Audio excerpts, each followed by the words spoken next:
Hi, hello, and yes, it is still morning. I'm sorry I had to cut my video short earlier. I had my delivery for my food for the week. Hopefully this will last a little bit longer than a week. But with the kids being off school, it's probably only going to last a week. Luckily, because obviously I've got my children home from school, it was absolutely amazing because unfortunately, a lot of the delivery companies, a lot of the companies now, they will give you a delivery time frame. They won't actually give you a delivery actual time, and then they'll text you to let you know that your delivery has arrived. My children are fine, and they're just being boys. But yes, I am in my office, as I call it. I'm in the bathroom. So again, this is the third time this morning that I've had to be in my office, as I call it. And if my delivery had arrived whilst I was in my office and there wasn't anybody home with me, which is why I try to orchestrate my deliveries to be when I know, like, my oldest son is going to be here because he's 10, then I feel confident enough to allow him to open the door. And most of the time, it can sometimes be the same driver, sometimes it isn't. And he'll just say, oh yeah, my mum, she's in the bathroom. And he'll get the delivery in for me. So it is a real challenge, as I've tried to explain to the Department of Work and Pensions, that even something as simple as having a delivery come to my home, because I'm not given a designated time, so they won't say it'll be here at 10. They'll say, oh, it'll be here between the hours of 8 in the morning till 1 in the afternoon. If I then need to go to the bathroom during that time period, then I cannot go to the front door to get my food. So again, it is a real sort of challenge to do that. So yes, I've had the delivery come, but then I still can't get it into the house because I'm in the bathroom. Now, I'm still not claiming personal independent payments. At the moment, as I was trying to explain in my last video, I've done everything that is humanly possible to do to try and get this benefit reinstated. And the time frame now that I have to wait for another decision to be made is anywhere between 6 to 8 weeks.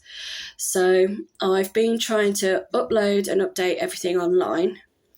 And one of the things that I managed to come across was more information about one of the conditions I live with, which was PTSD, so that's post-traumatic stress disorder. So I have shared that information, and also bile acid malabsorption, or bile acid diarrhea as it's called. And I actually found 2 people, a man and a woman, who, just like me, on social media have been trying to promote this condition. And it was so good in a way to actually have a guy's point of view of this condition. And so when people like he said, and obviously the lady who also did her video, which I've also shared, said that people just seem to think, oh, you're fine, there's nothing wrong with you. But when 2 other people have already confirmed that when they have had a flare-up of bile acid malabsorption, just like myself, that the pain that we are in is so excruciating that it is like having a heart attack, or you pass out because of the pain you're in. That is not normal. Now, the gentleman, I think he hadn't lived with this condition very long, and he had his gallbladder removed, just like I did, when I was just after I had my first son. I was very lucky. The NHS were absolutely amazing. I only had to wait from the 1st of December to the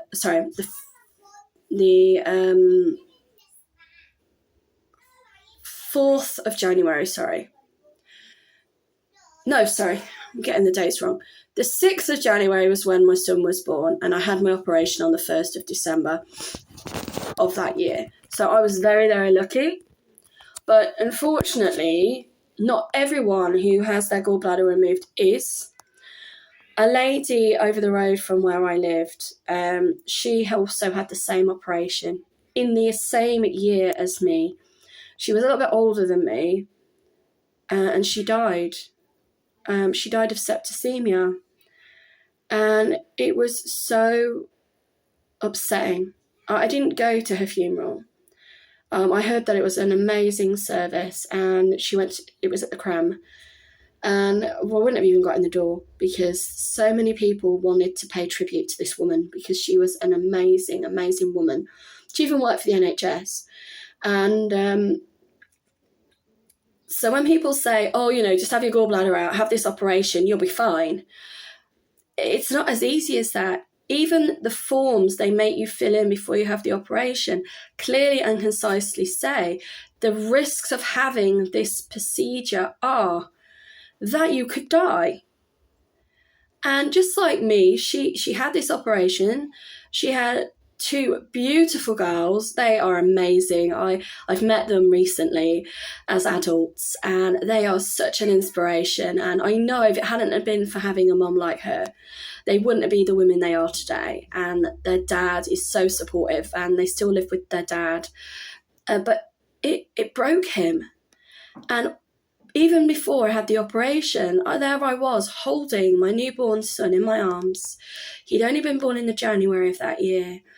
And I kept saying to them, do I need to have this operation? Do I need to have this operation? I don't want to die. I don't want to leave my son without a mother. And they were like, no, you'll be fine. Have this operation and you'll get better. And I had the operation and I didn't get better. All of the symptoms that I've had from the age of 14 didn't stop. Whenever I was pregnant, they did. It was so weird.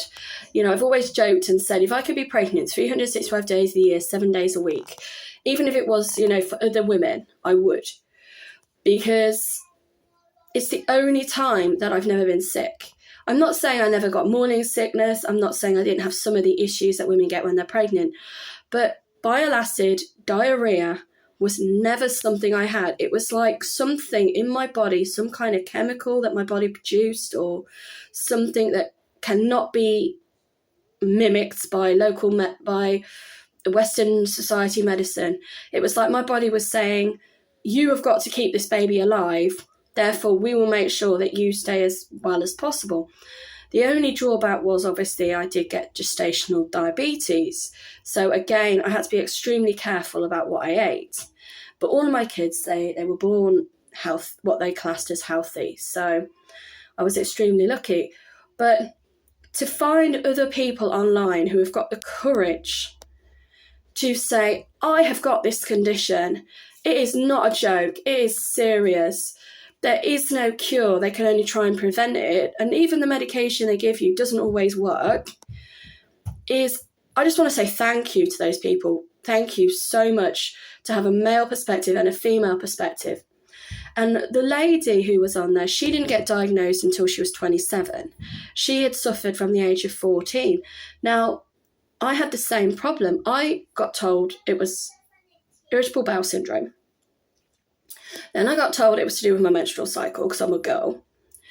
I was told that they didn't class it as suspected endometriosis. That's still not really been confirmed. And then it wasn't until after I had my son that they decided to do a scan on my gallbladder. And they said, right, yeah, you need to have your gallbladder out. Then, after I had my son, they put me on a cocktail of different drugs, painkillers, all sorts, ranitidine, you name it, they gave it me. And then I was having these experiences of blackouts, of having pain in my abdomen, of having pain in my chest. And they said, oh, it's your gallbladder. Every time I rung up the NHS direct service, it's your gallbladder. And I said, it's not my gallbladder. I don't have one. It's not indigestion. It is something else. And then it wasn't until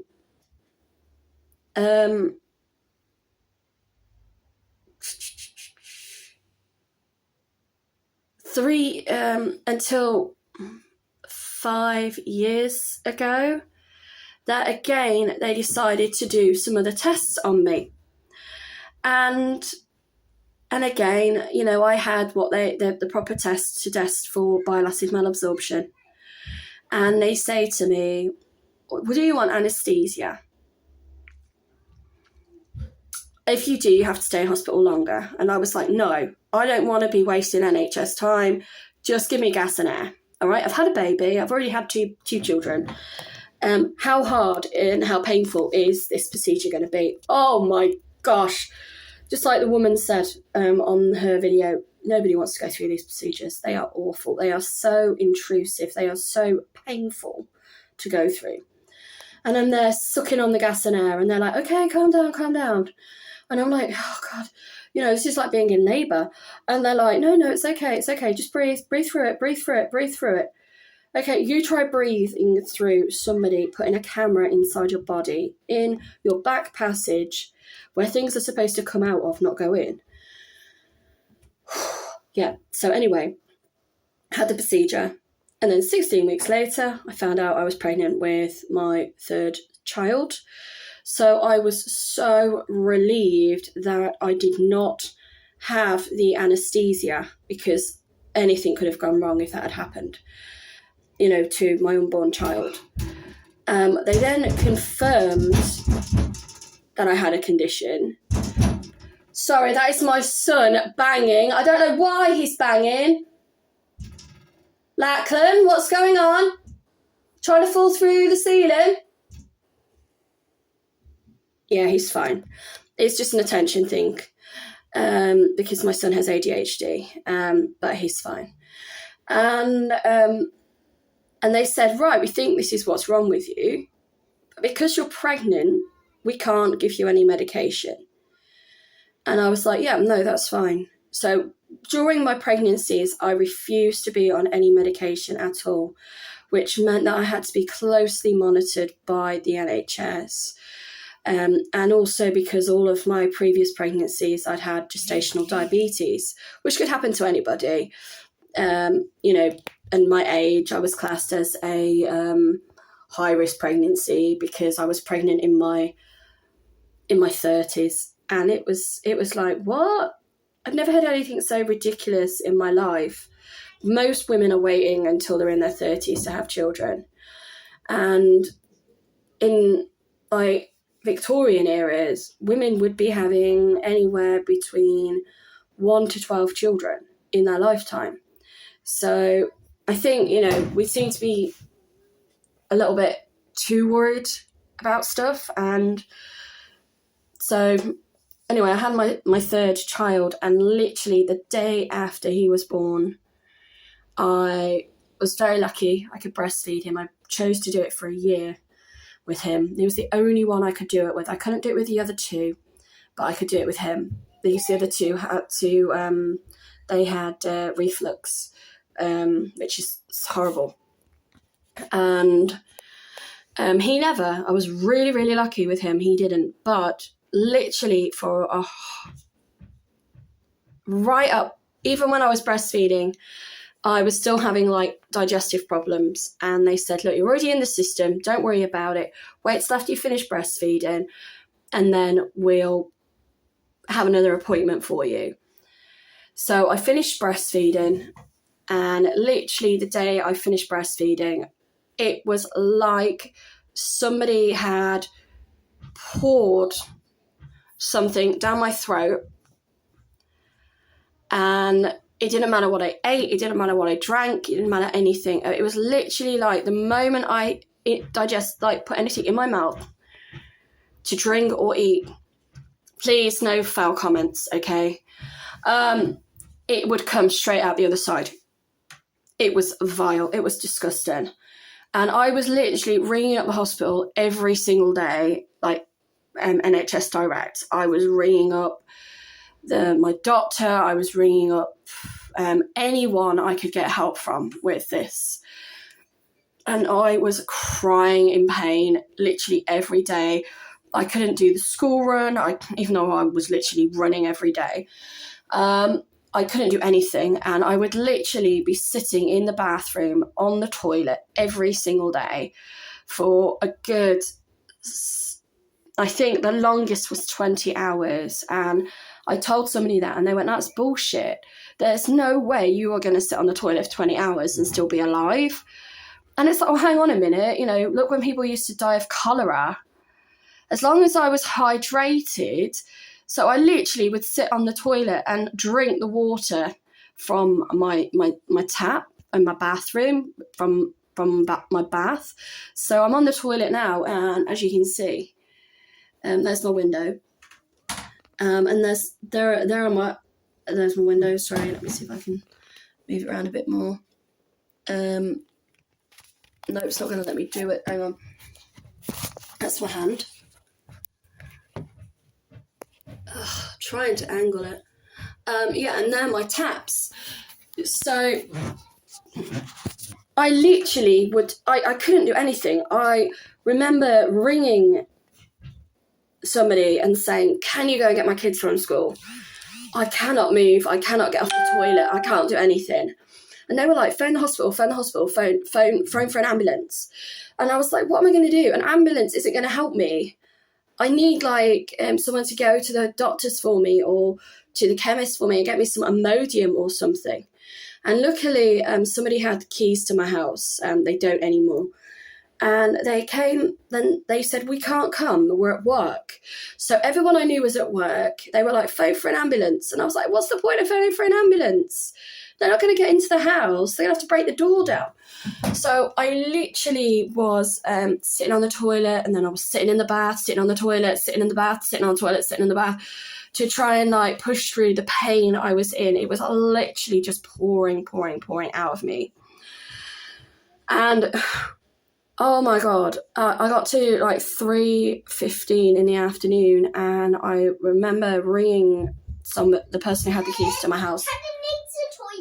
Okay, I'm almost done, sweetheart. And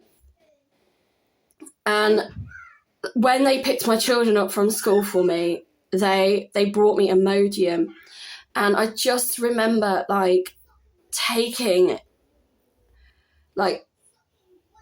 3 of these tablets, even though you're not supposed to, and I took them, and then it didn't work straight away, but it kind of tapered off. So I was literally getting to the point where there was no food in my stomach. It was literally just acid pouring out of me. My skin was burning on the outside. I didn't blister. I was very lucky. That has happened to people. And then I spent 2 to 4 hours in the bath. And then they brought me some germoid, the deposits that you can put inside you. And they were like, you're going to have to put these inside yourself. And I was just like, I don't want to, please don't make me. And they were like, if you don't do it, you're not going to get better. So I just remember putting these things inside. It was so painful. And then I managed to ring the doctor again the following morning. And I said, look, something is not right. There is no way this should have happened to me. What is wrong? And they were like, go to the hospital. And so I went to the hospital, and they told me I was okay and I could go home. And then I phoned back the GP the following morning, and I said, look, they've said I'm okay. And they said, right, we're going to send you back to gastroenterology. Sent me back. They gave me the test where you have the radioactive tablet. And straight away they said to me, right, this is what's wrong with you. You've got bile acid malabsorption. But we can't treat you. There's no cure for what you've got. We can give you this medication to try. It may or may not work. And it didn't work for me. So many people are saying it works for them, but it didn't work for me. I think the reason it didn't work for me is because one of the ingredients that's in it is amitriptyline. Not amitriptyline. So why am I saying amitriptyline? It's I take amitriptyline, that's why. It's aspartame, which is an artificial sweetener.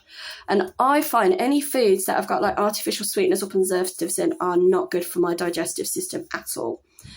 And I Googled on social media, and I spoke to a few people abroad, and I spoke to a few people with my condition. And they all said the same thing, that unfortunately in the United Kingdom, the one that they give you is called Equestrian Light, which has aspartame in. And it's that artificial sweetener that they put in it to make it more palatable, which it isn't, trust me. It's disgusting. That is basically not working for people, but you cannot get it without bispartamine in the UK. Now, I have requested that they reevaluate which medication they give me. So fingers crossed this Friday that is going to happen when I go to the hospital. But it is so debilitating. And I just want to say thank you so much for people out there who have been diagnosed, because it doesn't happen overnight. Like I said, I mean, with this woman, it took her from the age of 14 to 27. With me, it took from the age of 14 to 31. And it's horrible. It's not just that it affects your abdomen. It's not just that it affects your digestive tract. It's because your liver isn't working properly. It affects your skin. Now, most of these outbreaks, again, that I've had over the last couple of days is because of my bile acid malabsorption. I'm not saying all the way through my life that's been the case, but I have lived with this condition for so long now, and after taking so many different types of medication over the years and so many different types of advice from my GP. Now, I know with the lady, she was saying that one of her GPs said to her, oh, Buscopan will work because it works for me. Well, my doctor never said that. My doctor refused to give me Buscopan. And then finally they gave it me. My doctor told me, don't eat for 3 days and you won't get diarrhea and you'll be fine. So I remember going into my GPs at the age of 14 all the way through to my 20s. And every time I went to my GP and I said, look, I'm having these really bad outbreaks of diarrhea. They're always around my menstrual cycle, but now they're getting worse. They're not just around my menstrual cycle. And they said, oh, it's normal for women to have diarrhea during their, what they call PMS, premenstrual, even I still don't know, and I'm in my 40s. I call it premenstrual tension, but I don't think it is because it's an S. Oh yeah, PMT, yeah, premenstrual tension. And I kept saying to her, what am I supposed to do? I can't go to work. I can't, leave my house. I literally would wake up and I'd be on the floor and I'd passed out. And I'd remember ringing work and saying, oh, I'm really sorry, I've got to go to the hospital. And they'd be you aren't allowed to go to the hospital. You need to be in work. You should have given us 2 hours notice that you weren't coming in. And I went, look, I'm having to go to A&E. I've passed out in my house. I don't know how long I've been passed out for, just that I remembered walking to the door with my keys in my hand, unlocked the door to go to work, and then all of a sudden I woke up on the floor. My alarm is going off on my phone. And I just remember ringing my brother and saying, look, I need to go to A&E. Can you take me? And he was just like, yeah, sure, I'll take you. And that was when I was really, really close with my family, which I'm not anymore, because they couldn't cope with my constant needing to go to A&E for medical treatment. And I just remember my employer saying, right, because you refused to give us 2 hours notice, we don't want you in there for the rest of the week. We can't trust you, you're unreliable. And I remember ringing them from the hospital and saying, look, it wasn't intentional. I passed out. I'm in A&E. I've been here now for 8 hours waiting to see someone. And so my doctor said to me, if you think this is going to happen, don't eat for 3 days and you'll be fine. So I used to literally take that as being the best medical advice I could be given. So I could go to work, I wouldn't eat. So I would do, when I had a full-time job, it wasn't for very long, in hospitality and catering, the longest shift I ever was asked to do was 12 hours because somebody didn't come into work that day. And I was told, oh, could you stay on? And I was like, yeah, sure. But do I get a break? And they were like, oh, because you're doing a 12-hour shift, yeah, you can have 15 minutes. They wouldn't give me any more than 15-minute break. And I was like, right, okay. So I went and like sat down and had a drink of water, and then I went back to work. But I just kept saying to myself, come on, you can do this, you can do this, you can do this, you can do this. It's only going to be another hour. And then I'd say to myself, okay, you can do this, you can do this, you can do this. It's only going to be another hour. And so I did this 12-hour shift without eating anything. And it was the last sort of shift of my 3 days that I'd been given that week. I was, quite happy that week that I didn't actually even been given any work. And when I got home, I ate, because I was at the point where, like, I was literally going to, like, pass out because I needed to eat. My stomach was just killing me because I was so hungry. And I just remember eating. I can't even remember what I ate, to be honest. And then next thing I know, I'm in the bathroom. So I then went through the habit of taking kaolin and morphine. And I would drink a bottle of that a week just so that I could get through the week. And I would tell my doctor this. I would say, look, I'm having to drink kaolin and morphine, which you can't get anymore, just so I can go to school, just so I can go to college, just so I can take my exams, just so that I can go and work for 1 day a week at national minimum wage. And even then, they still didn't do anything to support me. And so I know for a fact that, yeah, the NHS can be really fantastic, but I also know how easy it is to be misdiagnosed, and also to put people in situations where they are mishandling prescriptions. I mean, nobody in their right mind should have said to a 14-year-old woman or anyone, if you get diarrhea, don't eat for 3 days. That's just absolutely insane. And then if they're coming into you and they're saying, oh, I've just had to take a whole bottle of kaolin and morphine because I was in so much pain, and because I kept having diarrhea to the point that I was bleeding from my rectum, then to not do anything. So I fully believe everything that these other people have said on social media, because everything they've said I can agree with, because I have suffered the same sort of, I wouldn't say exactly the same as them because we're all different, but the way that they have been treated, that's the way I've been treated.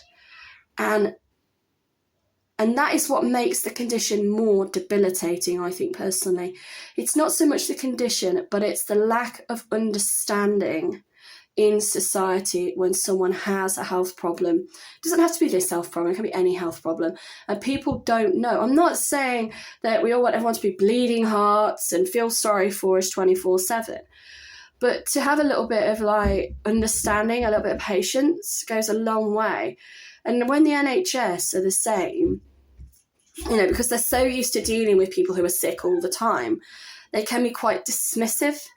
And I think that's what I gleaned from watching the other two videos. So please watch them. I have shared them on my playlists. And even they've said it's the dismissiveness of, oh no, it's just IBS. Oh, you've just probably got a tummy bug. Go home, you'll be fine. And if you're not better within 3 to 5 days, come back. And it is really worrying when that happens. So I'm going to have to go now, but I will keep you posted as to how things are going on. But all I'm going to say is anyone who has any health problems or thinks that it isn't just something that's going to go away in a couple of days, don't suffer in silence. Ask for help, and don't be afraid to ask.